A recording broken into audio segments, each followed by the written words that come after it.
রাজ্যের সমুদ্রে কারেন সকল কথাগুলো বল ঠাকুমালাই ঘরতে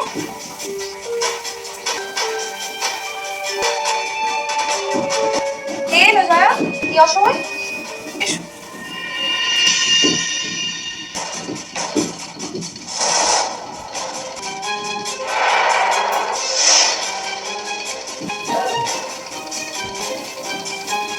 মল্লিককে কোনো সময়টাই সুসময় লয় দিদিমণি। ও যে সময়টাতে আসবো সেটাই অসময়টাই হবে। এখানে কি মনে করে হঠাৎ একা এসেছো? বাপের ঘর থেকে কিছু মনে করে আসতে তো হয় লাগে। আজ মো একাই এসেছি। কেমন আছিস বাপ? কি ব্যাপার মা? কে কিছু বলবি মা? তোকে ডরটা পেলে কি? এই রে, কি চাই এখানে তোমার? কি চাই শুনি? কিছুই চাইলাম। আসলে মো বাহাটুতে চুলাটা যে ছিল তার আগুতে সকলের সঙ্গে একবার দেখাটো করে লেগে এলাম। কোথায় চলে যাচ্ছিস মা?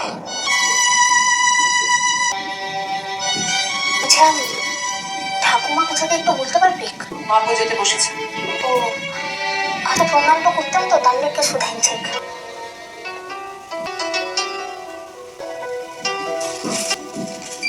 মিঠাইটা এনেছিলাম তো রাখি।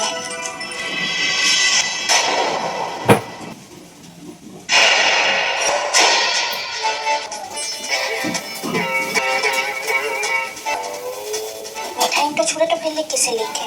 ওটা তো আর মুখ বানাই না। মিঠাইয়ের দোকানে যে লোকগুলো কাম করে তারা বানাইছে। অবশ্য মিষ্টি কিনে আমার বাড়িতে মুখ দেখাতে এসেছো তাই না? খুব শেয়ানা, বড্ড শেয়ানা না? আমার মেয়েটার যে সর্বনাশ হয়ে গিয়েছে তা আমাদের চোখে আঙুল দিয়ে দেখাতে এসেছো। ভেতরে ভেতরে খুব আনন্দ হচ্ছে। খুব আনন্দ হচ্ছে, একেবারে আনন্দ উঠতে হচ্ছে।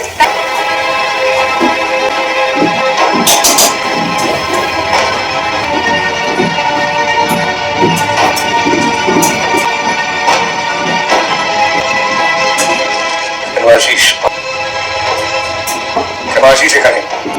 বারবার অপমানিত হতে কেন আসিস? তোর কি মান অপমান বোধ বলে কিছু নেই? খুব কষ্ট হচ্ছে তাই না বাপে? বাপ কখনো তাকে এভাবে আঘাত করে না। তাই দ্বিতীয় যদি মজুমদার সে সহ্য করবে কি করে তাই না?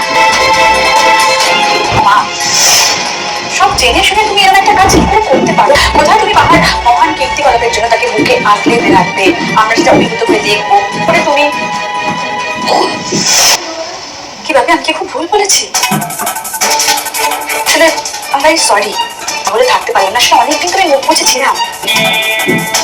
মুখ বুঝে থাকতে থাকতে আমি বিবাহ হয়ে গেছি, ভুলে গেছি যে আমি কথা বলতেও পারি।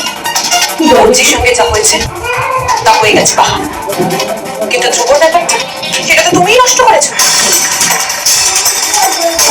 দরকার ছিল তোমার ওই রুষাকে নিয়ে অত মাথা ঘামানো? নিজের দিদির চেয়ে ওই মেয়েটা তোমাদের কাছে আপন হয়ে গেছে না? হ্যাঁ, ওই মেয়েটা আপন হয়ে গেছে। এরপরেও কি মনে হয় তোমার যখন এই বাড়িতে আসবে আমরা সবাই ভাই তোমাকে হাসি মুখে মেনে নেবে?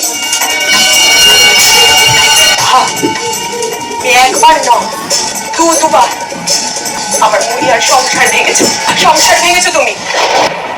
একটা কথা মনে রেখো, এই সময়টাই কিন্তু সব নয়।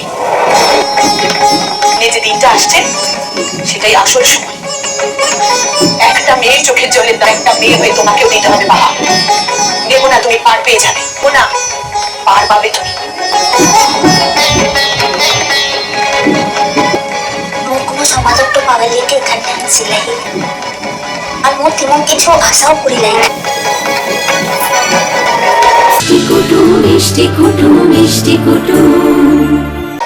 দিদিমণির পিসি বসো বোধহয় এই ডাক্তার নিয়ে তোর কোনো অভিযোগ তোলাই মনে আছে।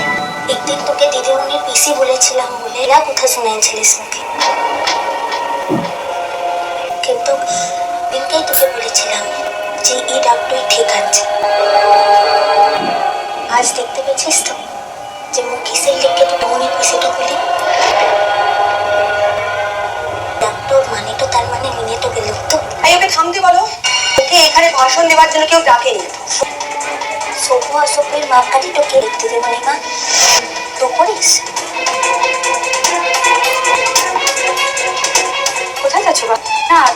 এবার নানা কারণে হানিমুনটা করা হয়নি। এখন কি বিলেটেড হানিমুনে যাচ্ছ? না রে দিদিমণি, ওদিকে আলাদা করে হানিমুন তো করার কোনো দরকারটা নেই। ওদিকের আশীর্বাদ তোতে এদিকে রোজই হানিমুনটা হয়।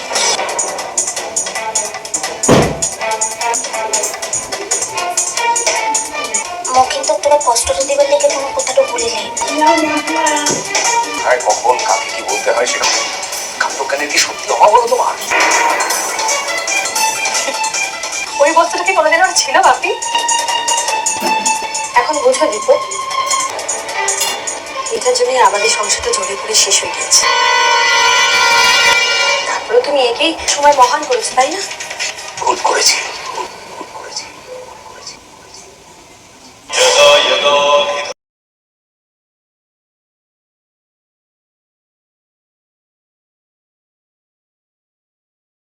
এই ভুলটা তো হয়েছে আমার জীবনের উপর দিয়ে ভাবি।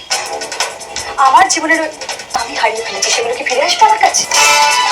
এ সারা জীবন অন্যায় অধর্ম করে যাবে আর তা ভোগ করবে আমি? দেখবো চাই গেলে ওকে এখান থেকে এক্ষুনি বিদায় করো। তোমার মেয়েটা ভালো করে দিন চাই। এটা আর খেতে বসবে এখন তো দুটো শান্তিতে খেতেও দেবে না। তোমার মেয়েটা শেষ দেখতেই বারবার করে অনেক